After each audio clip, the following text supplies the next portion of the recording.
Penguin Random House Audio presents The Battle for God, A History of Fundamentalism by Karen Armstrong, read for you by Lisa Armytage, with an introduction read by the author.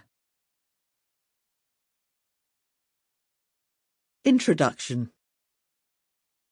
One of the most startling developments of the late 20th century was the emergence within every major religious tradition of a militant piety, popularly known as fundamentalism.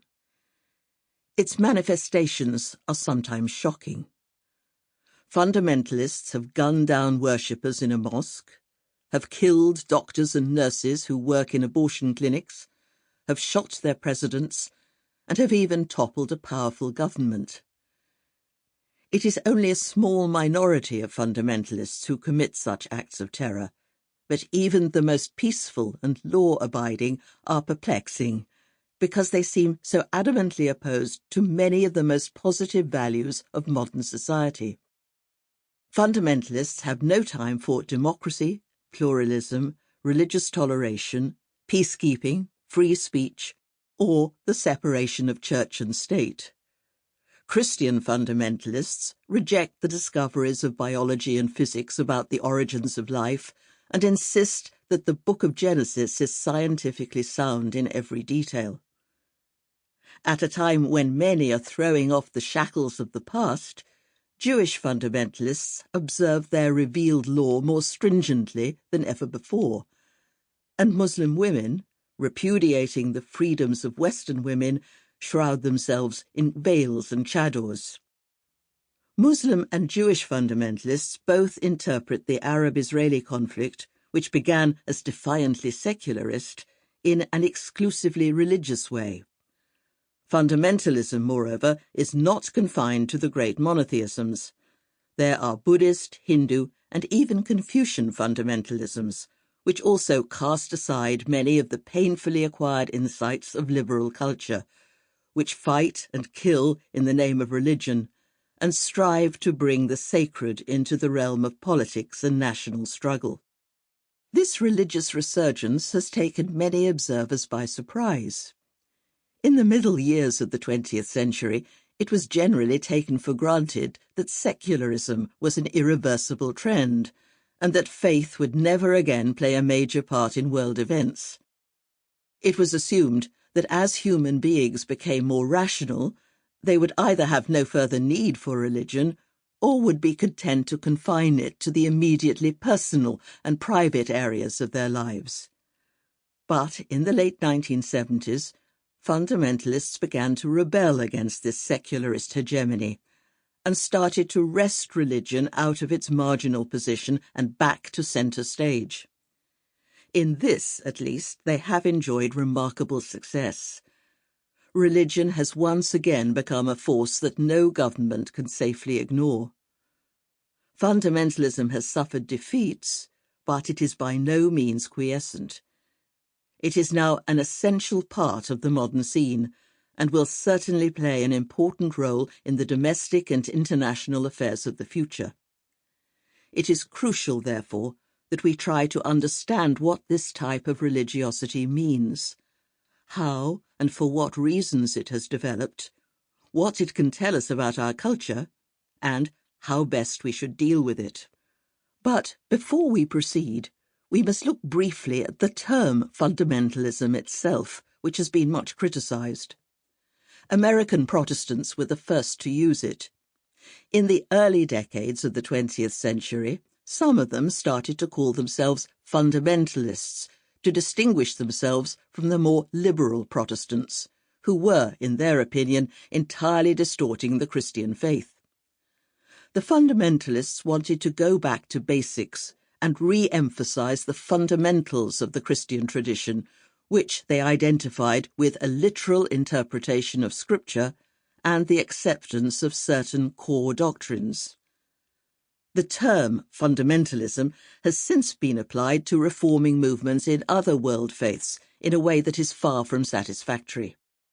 It seems to suggest that fundamentalism is monolithic in all its manifestations. This is not the case. Each fundamentalism is a law unto itself and has its own dynamic.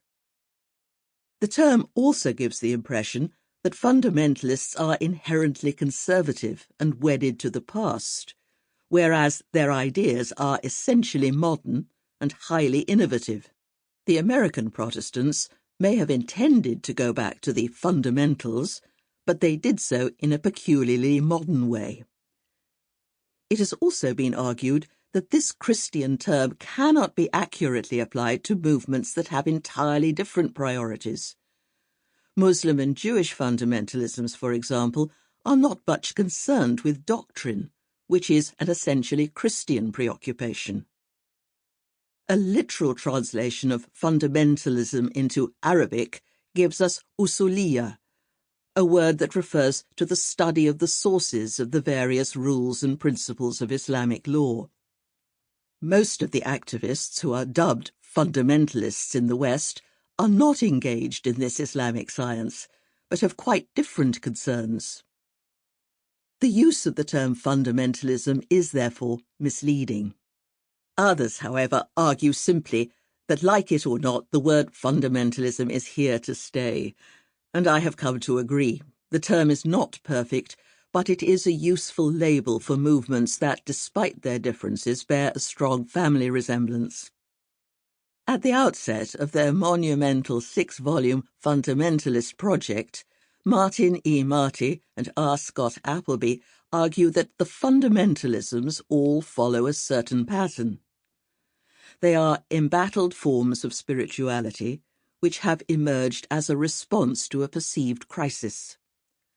They are engaged in a conflict with enemies whose secularist policies and beliefs seem inimical to religion itself.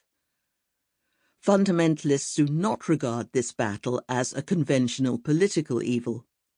They fear annihilation and try to fortify their beleaguered identity by means of a selective retrieval of certain doctrines and practices of the past.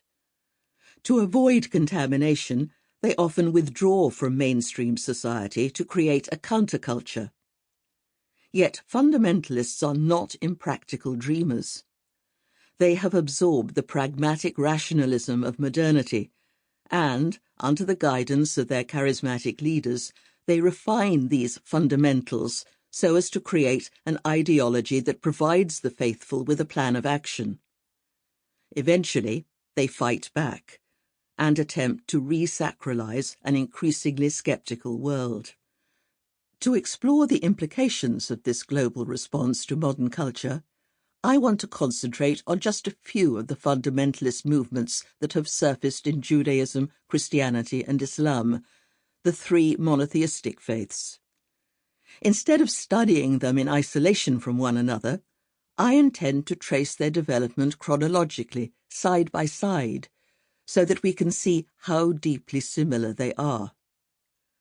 By looking at selected fundamentalisms, I hope to examine the phenomenon in greater depth than would be possible in a more general, comprehensive survey. The movements I have chosen are American Protestant fundamentalism, Jewish fundamentalism in Israel, and Muslim fundamentalism in Egypt, which is a Sunni country, and Iran, which is Shi'i. I do not claim that my discoveries necessarily apply to other forms of fundamentalism, but hope to show how these particular movements, which have been among the most prominent and influential, have all been motivated by common fears, anxieties, and desires that seem to be a not unusual response to some of the peculiar difficulties of life in the modern secular world. There have always been people in every age and in each tradition who have fought the modernity of their day. But the fundamentalism that we shall be considering is an essentially 20th century movement. It is a reaction against the scientific and secular culture that first appeared in the West, but which has since taken root in other parts of the world. The West has developed an entirely unprecedented and wholly different type of civilization, so the religious response to it has been unique. The fundamentalist movements that have evolved in our own day have a symbiotic relationship with modernity. They may reject the scientific Sample complete. Ready to continue?